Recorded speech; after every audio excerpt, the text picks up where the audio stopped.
So the first thing I wanted to do is not have a getting to know you today, but I wanted to make a suggestion and hear what people thought. Sometimes, or one of the reasons I hesitate to do it or wonder if I should do it is because I never know how long it's going to take because we have a lot of people and sometimes the questions can get pretty involved. And so then if somebody's going to give a presentation, then I don't want to have, I don't know how to balance that. So I was wondering if maybe people could put suggestions for questions in the spreadsheet, or is that too much pre-planning? Because then we would have something to do, but then we try to align it with how much else there is to do.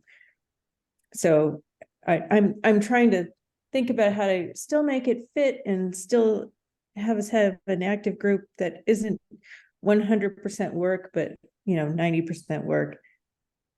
Anyway, I'm curious what other people think, or if anyone else has suggestions about how to keep that, but also be able to manage it.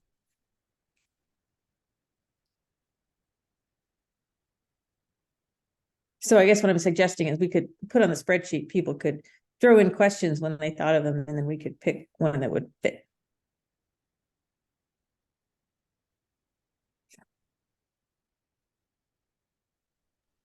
That sounds good. Good idea. Then we could run into a thing where nobody's put one and I have to make one up, but I don't want to exclude people because people have really good ideas that I wouldn't come up with otherwise. But when one doesn't know if it's going to be 5 minutes or 20 minutes, I think it's hard to balance it in.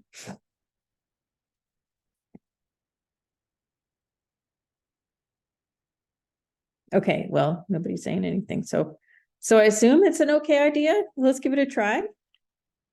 I guess that's just what we do, keep trying stuff. So I hope that we can fit in a couple of things today. One is some of the people who are new expressed an interest in understanding how the project pieces fit together. And we did something like that when we first started the project, but there isn't a question. The question is how we might do getting to know you in the future. And the answer is we're going to try allowing everybody to make their suggestions for questions in the spreadsheet. So back to I'm going to do a little bit of project overview, and then we can have a discussion about something else. And as I mentioned, we did this at the very beginning of the project, but I think we all have a different understanding of the project now. And there are new people who never saw that overview in the first place. And as I was putting this together, I was hoping that I would just use the old one. And then I realized that my understanding has sort of changed too. And I think that will continue to happen. So what you should not expect to see here is an in-depth explanation of what each person is doing. You will see those in other meetings, but it'll be kind of a high level. Why are all these people doing these things in this project? Also, if you feel that I misrepresent something that you're doing, or that I haven't communicated what you're most interested in bringing forward out of it, please feel free to speak up and correct me. All right, so I'm going to share my screen. And then if you are one of the people who doesn't understand how things work together, or you've only been seeing a particular part of your project, or feel free to ask questions and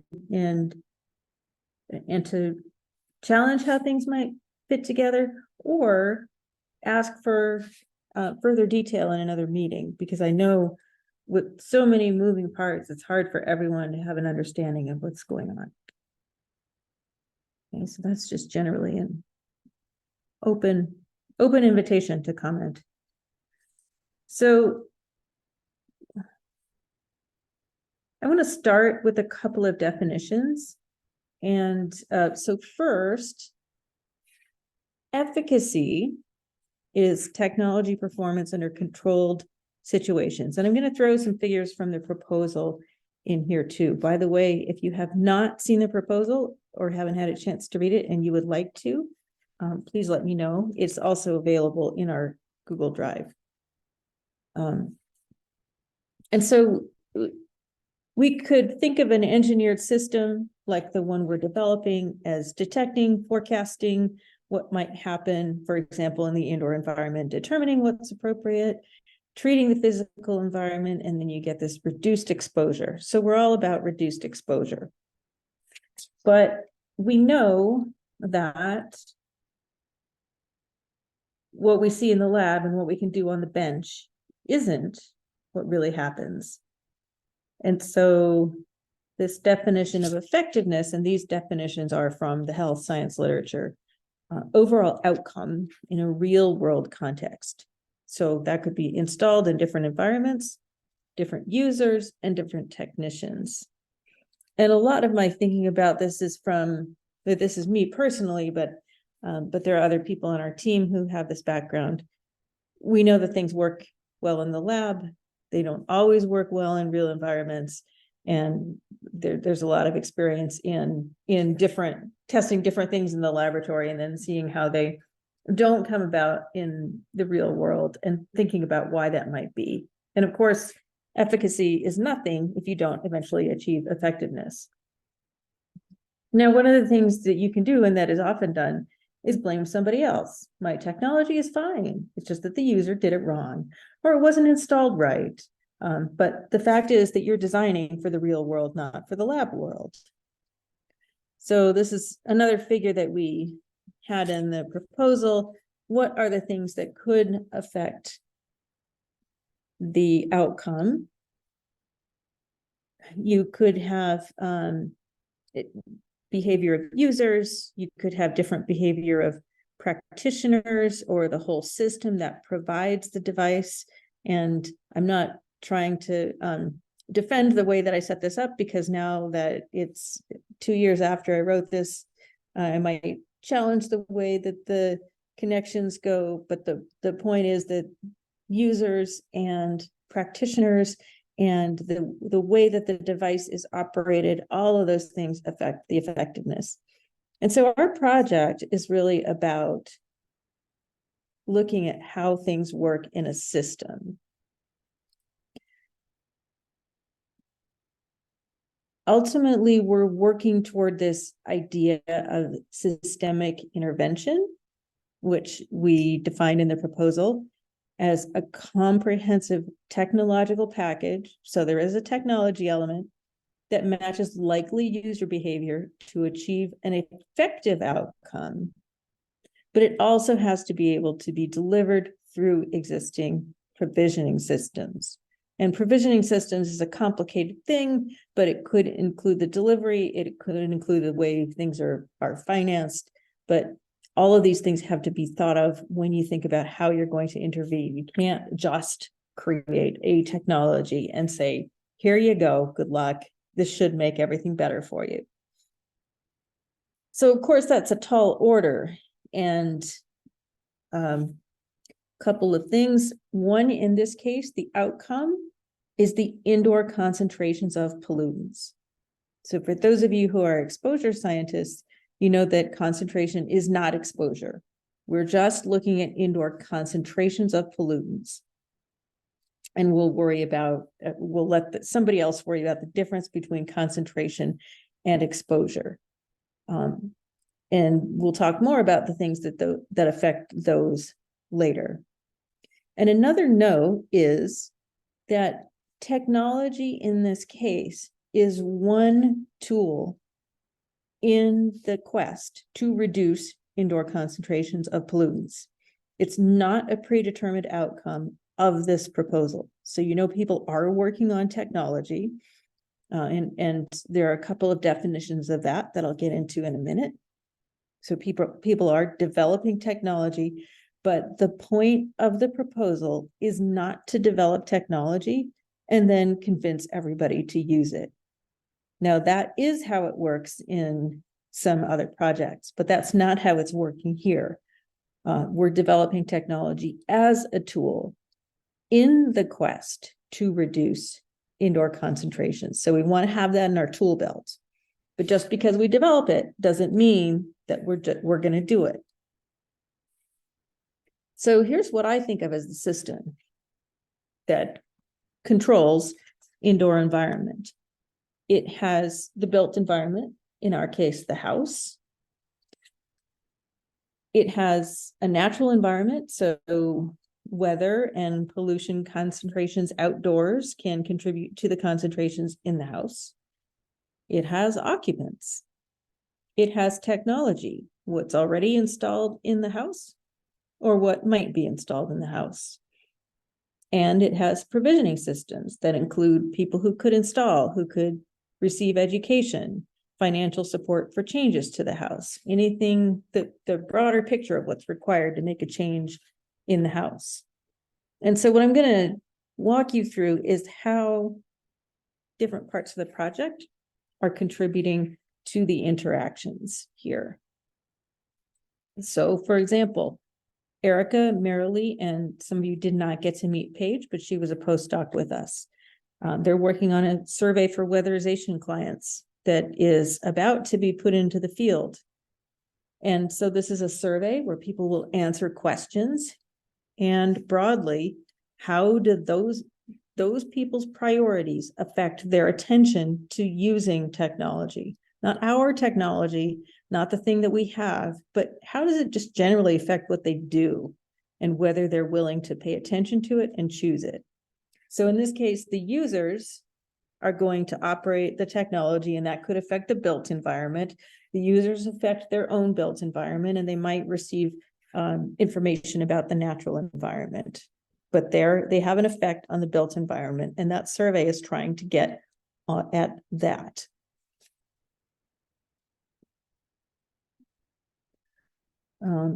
Kristen and Carson are working on something that we've been calling anticipation. By the way, these little hexagons up in the upper left are the labels that I've been putting on some of these efforts, and they contribute to the sort of whole picture of SAPPHIRES that you might see, the hexagon of hexagons.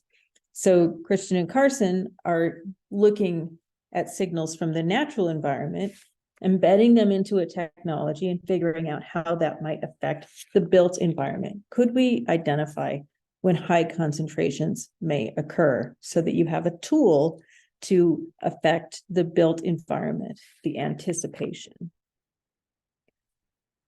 Kristen and Carson, with input from the communication team, are also thinking about, let's say that a risky event does occur or that you know it's going to occur. What do you do? Do you tell the occupants? Or do you just turn something on? What kind of communication do you want to have with the user? So that's still anticipation.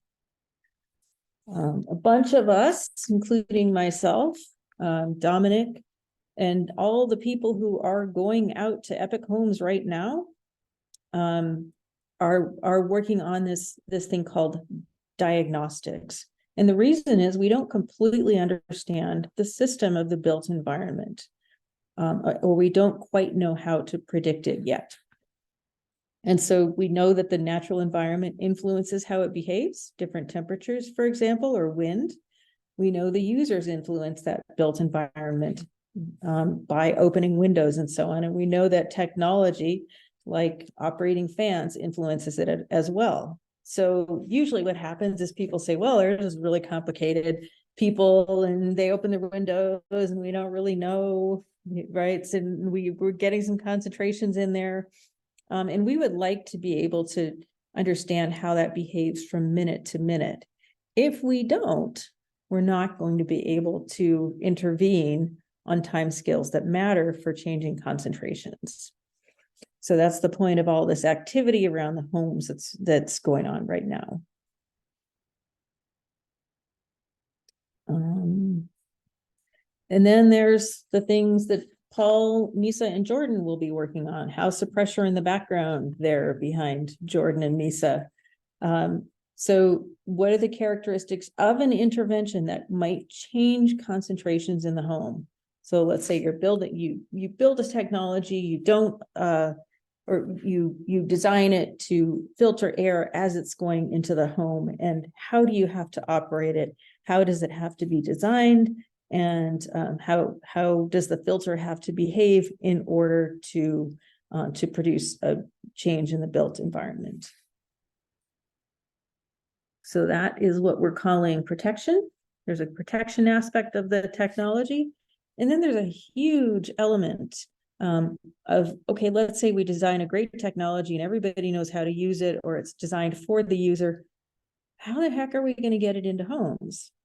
So we're not proposing to do that entirely in this proposal, but we're starting with the idea of teaching people who currently do weatherization or energy efficiency upgrades to identify when it could be appropriate. That's just one step. That's not installing it, but let's teach them how indoor air can become influenced by outdoor air and other things in the indoor environment. So as they're looking at homes for efficiency upgrades, they can also say, huh, it looks like we might be able to suggest some other changes. And so that gets into the provisioning systems, people becoming educated and learning how to communicate to occupants when they might be able to make a change, and other things that might be available. So that's a big effort. We're only beginning it here.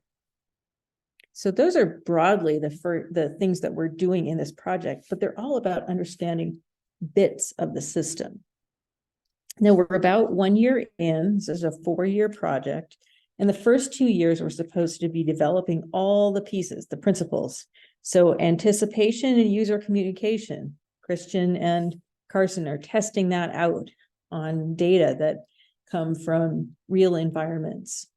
Surveys on perceptions, we're about to get that into the field and hope to have some looking for about 300 responses to come back within about a year and be analyzed.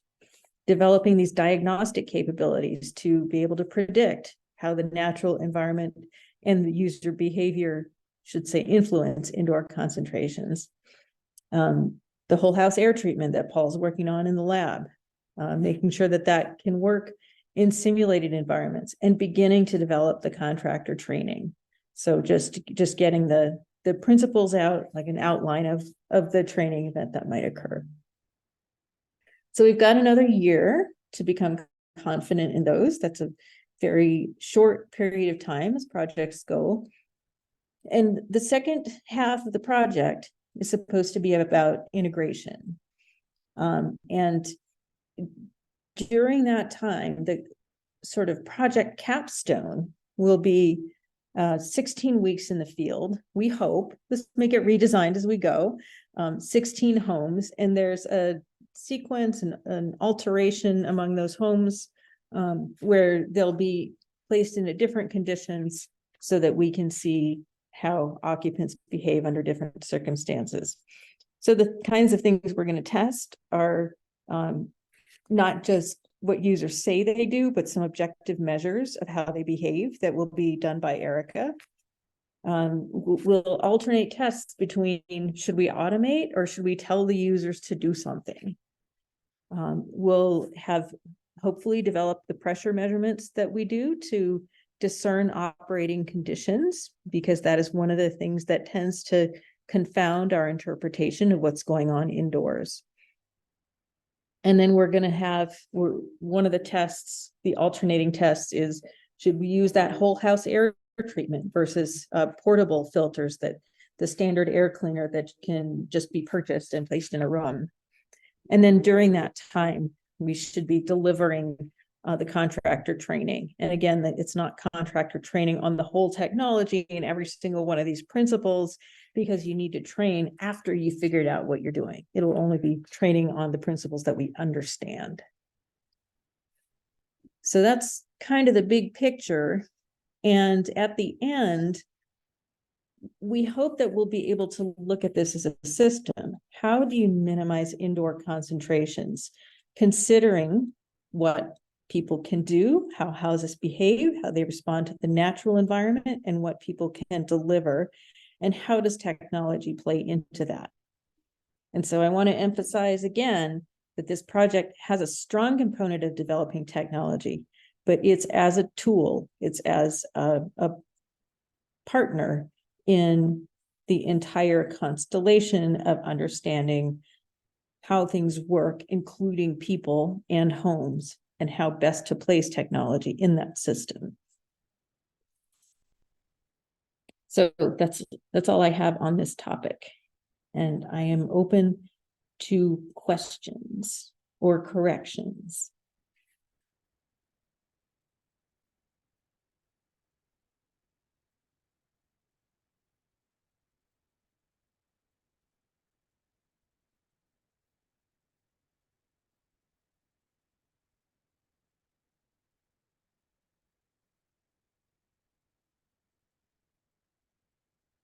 And I'm hoping that for folks that just started in the last couple of months, that helps you see where you're fitting in what other people are doing.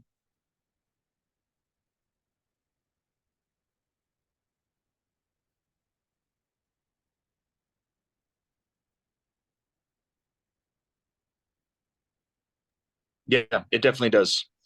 Good presentation.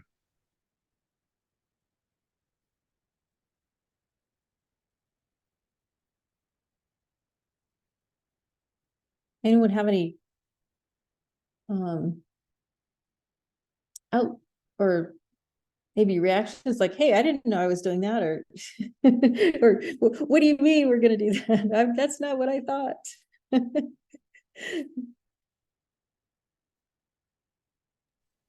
Well, oops.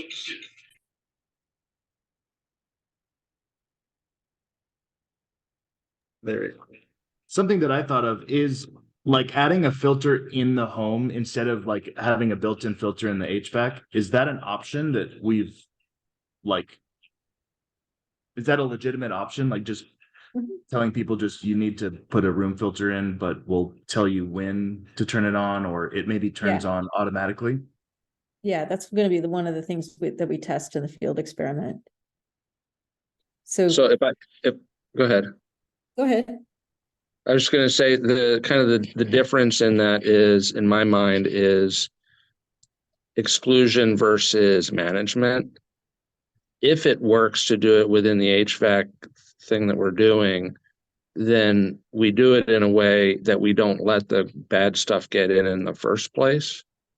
And if it doesn't get in the first place, then we don't have to worry about how it's distributed throughout and whether we're cleaning everywhere. Whereas the filter, once it's in, or the portable air cleaner, that's managing the bad stuff once it's gotten in to try to keep it down. Which is, it's a solution that people use, and it is certainly something we need to not ignore or pretend isn't a viable solution. But that's really how I see the difference, and why we're trying to do the thing we're doing is to move more towards that exclusion aspect.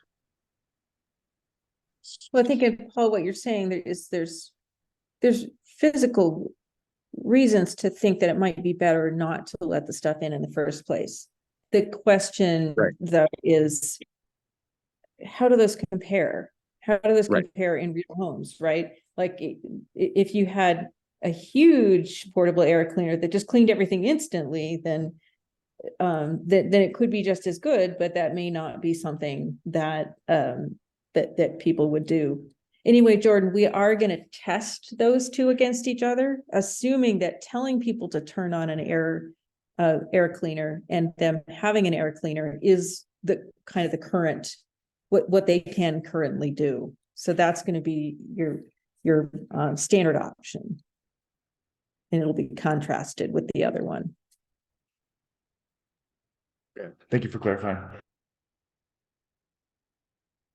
You haven't seen that being developed because it doesn't really need to be developed, except that Christian's anticipation will be throwing a switch, basically, like, yes, turn it on now, and the it could be the whole house exclusion or the portable air cleaner.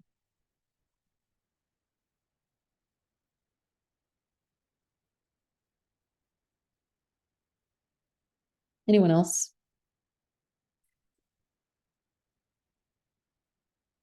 Okay, cool, thanks. And anything that you want us to explain, whether you're new or not, I would say you are welcome to bring it forward, because I think these are things we need to return to again and again. And if there's something you don't understand about what the project is doing, it's probably time for the team to have a refresher. So don't be afraid to ask.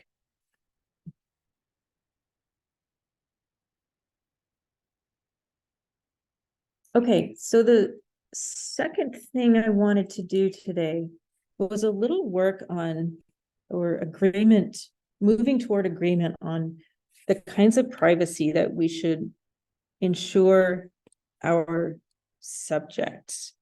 This is something that Christian has raised. It's something that I feel every time we walk into a home.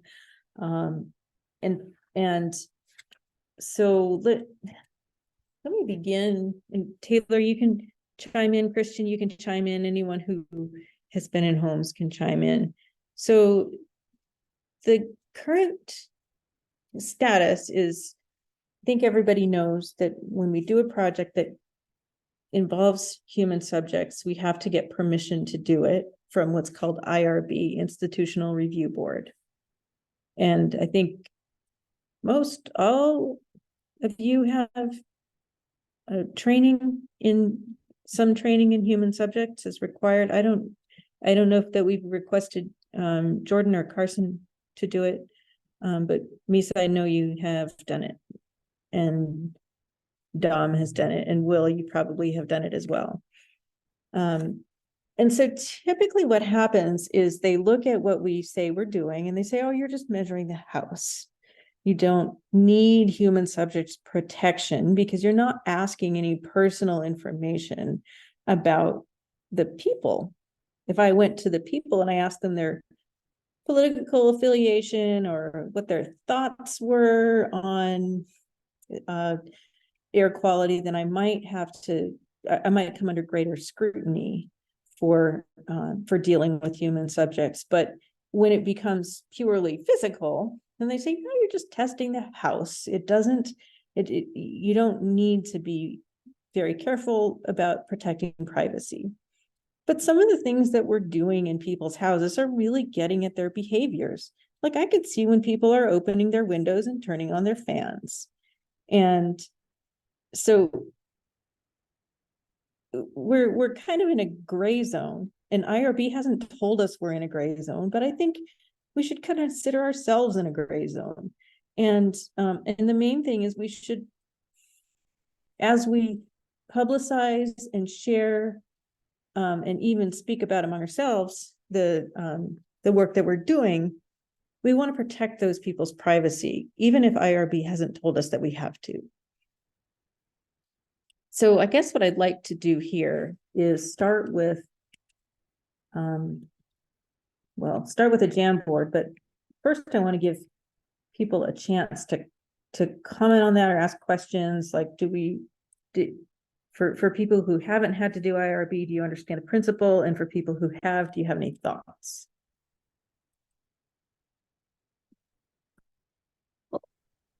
I'll share a little bit, in part because with me being on my phone, I'm not going to be able to contribute anything to the Jamboard in this meeting. Okay. Sorry. No, it's purely because for some reason my laptop here where I'm at is not communicating with the internet here, and it hasn't all week, except for blips. I'm not in one of those blips. So anyway, I tend to be pretty, I tend to take this stuff very seriously, and I don't care whether IRB has told us that it's human subjects or not. I tend to treat it all the same. Certainly, if they tell us we have to do things, then we have to do it the way we said. But I have always looked at it as we still do a consent form, whether they tell us we have to. Still lays out what we're responsible for, what they're responsible for, what the expectations are. Then in terms of protection of their data, I still feel like everything that has so much as a person's name on it or an address, even though that's often not considered to be sensitive information, there's no reason to share it. And so I feel very much that we have to have something that has a name and an address and a phone number so that we know where we're going and how to contact them. But really, that needs to be kept, in my view, internal to the team and have everything be anonymized as absolutely much as possible. Even stuff that's really a very, very mild sensitivity. Just do we need to have it be? If we are on the side of caution, we're going to be all right. I guess is where I end up landing. So that's how I tend to approach things, and that's what I'd put in the Jamboard if I could. Okay, thank you.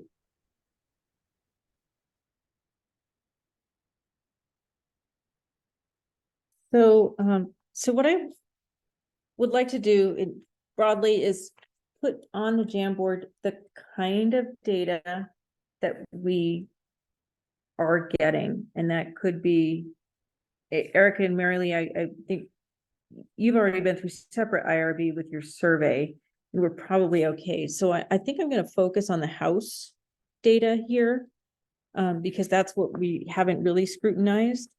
And so maybe, and this will be for the Epic homes that we're doing now, but it'll go forward to the field study homes. And so that's partly why I want to be prepared to, I want to work this stuff out now, because when we go into those homes in the field, I want to be unquestionable. So I want to start by just identifying the kinds of data that we are collecting. And collecting can be the reason I want everyone to contribute is because we might acquire data without feeling like we're collecting it. So I just want to brainstorm on what we might get from people. Christian, for your team too, I don't really understand what the interface might acquire. And so your thoughts on that could be helpful. Okay, so the Jamboard is pasted in the chat. And Paul, I put name and address. Is there anything else that you would want me to put? Well, I think whenever we're collecting house data, contaminant data, or pressure data, we do have the potential to be able to identify activities. As you were saying, I've done projects where it's like we can tell when they've got their bedroom door closed or the bedroom door open, days that they do laundry, things like that. And I think that those sorts of data, we're going to collect them. We're going to be making our own interpretations, but again, never associated externally with any particular family. Okay, so I put real-time pressure data that identify activities and real-time contaminant data that identify activities. Does that capture what you were saying?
And we're just focusing on what we're collecting right now, not necessarily the other IRB pieces, impacts on them or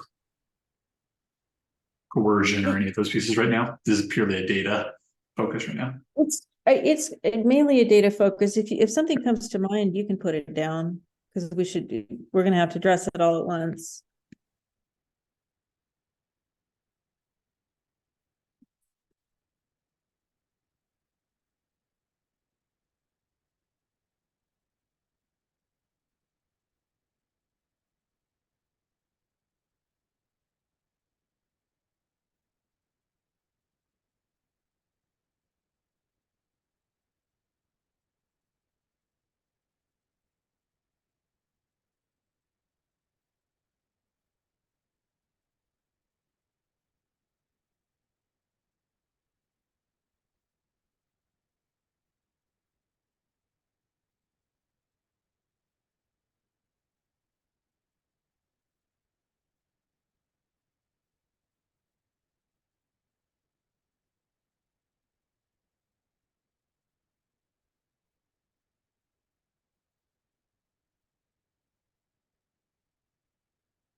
Christian, do you think it would be beneficial to do the risk here, or would you like to have a separate situation or I think either separate way's fine. We can session kind for of merge that? those together.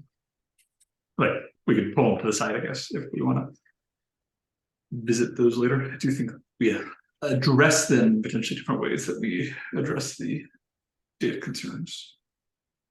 Yeah, and I think so. Keep doing this, but my intention when we're done coming forward with types of information is that we need to group them into ways of dealing with them.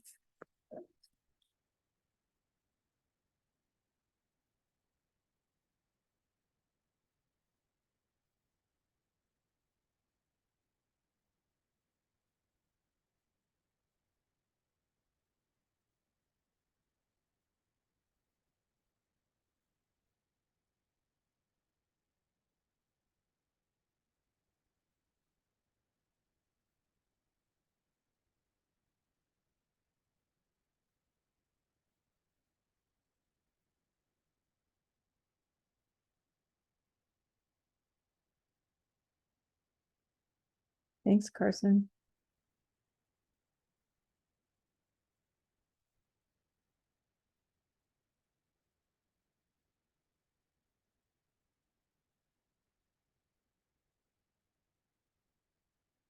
All right, do people need more time? That's a yes, Misa. Okay.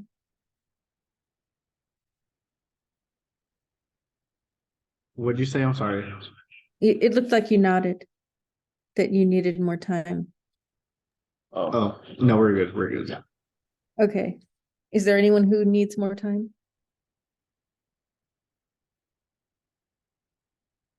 I'm not seeing anyone. So then just looking over these concerns. I'm trying to get some common themes here.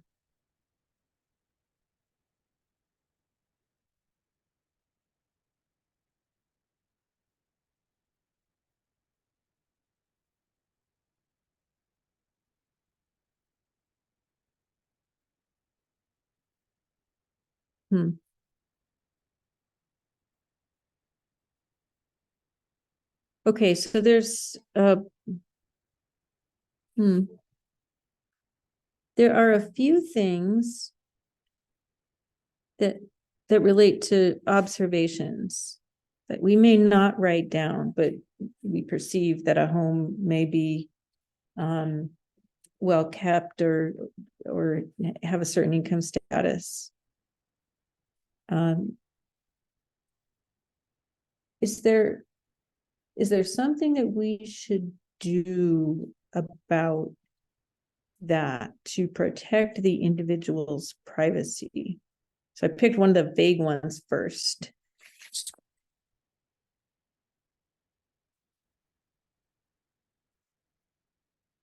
I think one that comes to mind is, although I very much appreciate that we have a goal of this project to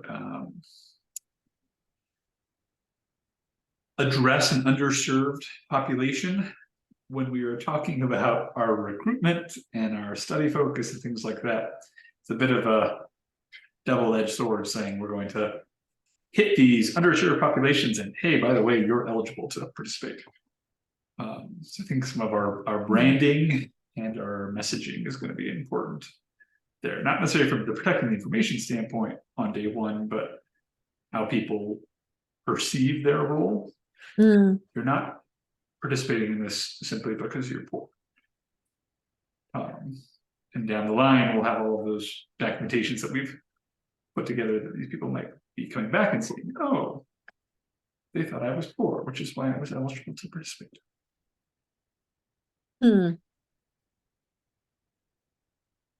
Yeah, that's a good, and that didn't really appear on the Jamboard. I mean, I don't know, this is not a way out, but it's been really hard to find those people. So I shouldn't say like, we're okay because we're failing. But it's a good point. Maybe we could write something about that. I'm not sure it's privacy, but it is definitely a consideration. Yeah, maybe if you could just pop that on the Jamboard, even if we don't know what to do with it. So what do we do about things that we notice but don't record? Is that an invasion of privacy, or do we somehow try to get people to forget what they saw? Or how does that work?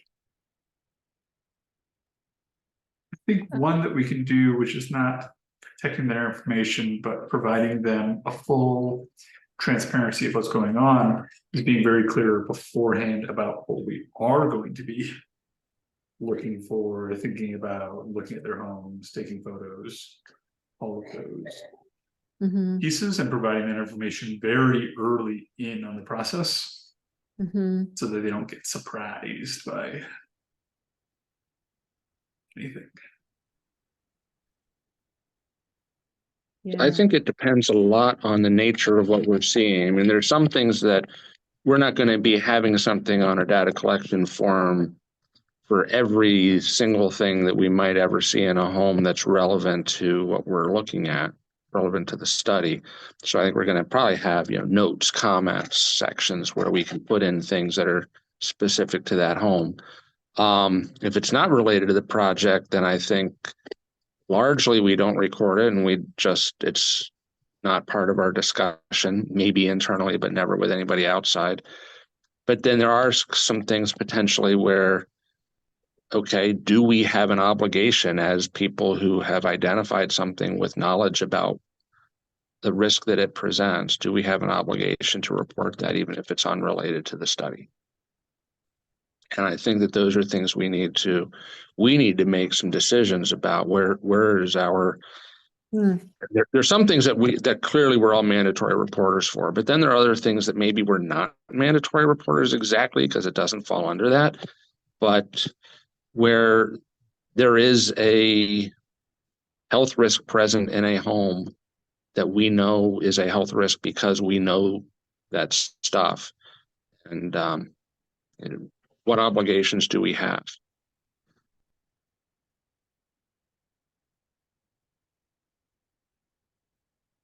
That's a really good question. I don't know the answer. I think we can draw some guidance from, and I have read before, guidance on how doctors handle incidental reporting. I don't think it's perfect, and I'm not pretending to be an expert, but I know I've read it because of this potential for things to come up that are not in the category of mandatory reporting, and really are not my business to, at least because I don't have to. Maybe my level of comfort talking about something I'm unsure about how it's going to be received, it's helpful to have some guidance for that. And typically it has to do with saying like something was noticed that warrants additional follow-up, usually by someone else.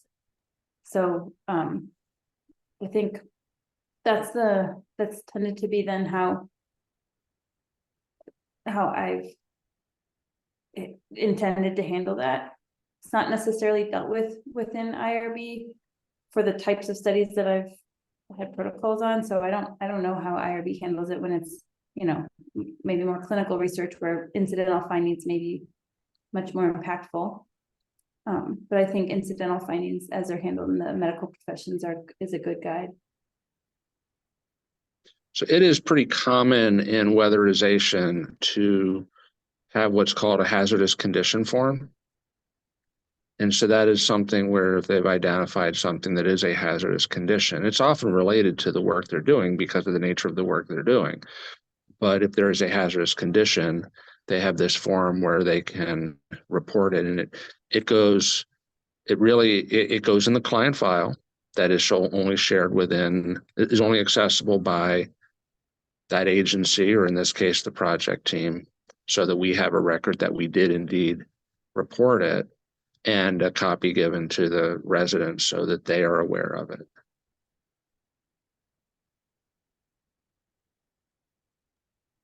And then do they become liable for knowing that? What's that? Do they become liable for knowing that? Well, then you get into what are required disclosures. So, and this is where it is a bit of a slippery slope. There are some things that require disclosures. If they know, for example, that they have, if we alert them to the fact that they have friable asbestos in the home, okay, is reporting asbestos a mandatory disclosure at a real estate transaction, yes or no?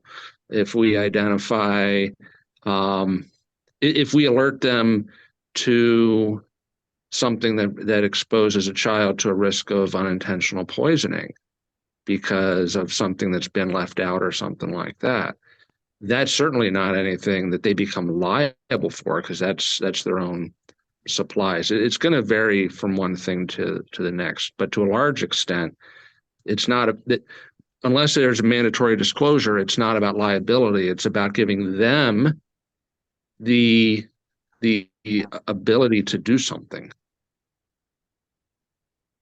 Mm-hmm. And then that's often how, some of what we struggle with in like healthy home stuff is, if you tell people stuff, well, now they know about it. But if you don't tell them, they don't even have the choice. You have prevented them from having the choice about doing something. Yeah. I can speak to that from like a genetic studies type of thing, because those studies are handled a little closer to this. And the one thing, if you found incidental findings or came up with incidental findings that weren't likely to impact health, we were encouraged by our IRB to always give the participant the opportunity to tell you if they want to know or not. You can say, we have some information about your home that isn't critical, but may help you with energy efficiency, or something general about it. And that lets them decide, is it something that they want to know because they want to take action? Or maybe they don't want to know because they know they're the type of person who's just going to feel stressed or worried that there's something else they need to be doing in the home. Like now they're worried about their wiring or something like that, even though it's not a necessarily a risk or danger to them at that time, or even important to them. So just giving them that opportunity to say, I don't want to know all this because it's going to stress me out. I have a lot of things to pay for, what have you. Just giving them that opportunity to choose if they want information or not, unless it is, like Paul said, a mandatory reporting.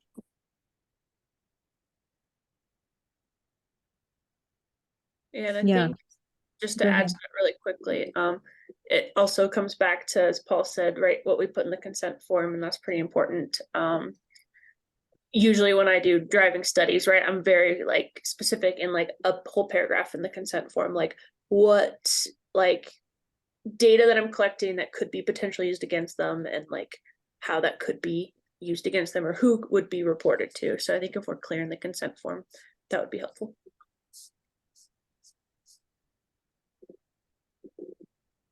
Tammy, I wanted to add one more thing, if I may. Yeah.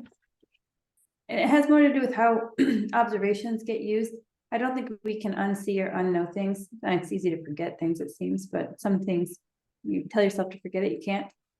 I go back to the like training for the social behavioral research references, why we have IRBs, and it's to protect against taking data and using it for a purpose other than what we explained that we would. And I think increasingly in a community-based participatory research framework, there's this idea of like, well, we're going to learn things we couldn't have anticipated, and then we're going to use them in interesting ways. And that's maybe an advantage to the evolving research paradigms. But I think in a study like this, and not to wade too deep in on this issue, I think the responsibility is on us to remember why we are gathering information, and then not really stray outside of that. We might learn things that inform some other interesting path, but if that's not what we've told people we're gathering information for, then that's what we're not supposed to go do. I don't have a, it doesn't come out very well, but I think like an example would be like, we're not in the study trying to understand how cleanliness or clutter contribute to indoor air pollution, but we are going to observe levels of like cleanliness and clutter. And we might be tempted, I think, to like use that information to interpret our findings. That's not what we've proposed to do. And so that observation should really stay outside of like how we interpret our data. I don't think it's that easy, and I also don't think this study is set up to have too many gray zones, but that's something that I think I try to keep in mind because of the original motivations of having an ethics board and reviewing protocols the way we do now. Yeah, and I think once again, I didn't allow enough time for a really complex conversation. But just adding to a place I might want to go, Allison, we did not do this study to tell people what's wrong with their home, but many of the people that we're encountering are interested in knowing that. And so I've been sort of responding to, or not what's wrong, but like, are you seeing anything I should know? Or, and so I know that's not what the study is for. We were not there to diagnose somebody's home and to tell them they have, to tell them that they're not, or that they could do something to address risks within their home. And I've been maybe incorrectly responding to like, this is a person who let me into their home, and I, if I can do something in that direction and they want me to talk about it, then I will. So that's something that we should, I would like some guidance on, because a lot of them are quite interested, like, what happens when I do this? Especially the people we're working with for Epic, as I'm sure you know. Okay, so what I've done so far is I've organized the Jamboard into things that we might collect, but that should remain team internal, and then should be, I believe, should be separated from a name and address. There's, I think the whole behavior thing that we're able to discern from some of the real-time measurements. I'd like to have further discussion on that. I want to hear later what people say on there. There were a lot of things about impressions that we could get. And my reaction was, well, just don't record that and don't use it. But I want to hear from people who have a lot of experience. Is that possible, or do we need to have additional protection? And then there's a whole question of the incidental reporting that's been raised that people have some suggestions for, and we are struggling with this, but we're not the ones in the field most of the time, right? Misa and Will and Dom are the ones who are in the field right now. And so we need to be able to give them pretty clear direction. And if we're struggling with this, then I would suggest the direction for them is probably not clear yet. So I guess we need further work on this, but I think we have a start on it. And I think we should take it up again. Thank you, everyone, for your input. So we'll come back to this. Much appreciated. Thank you. Good. And Tammy, do you want to meet via Zoom after this? Oh, we can. Yeah, I'm going to stop recording. How do I stop recording?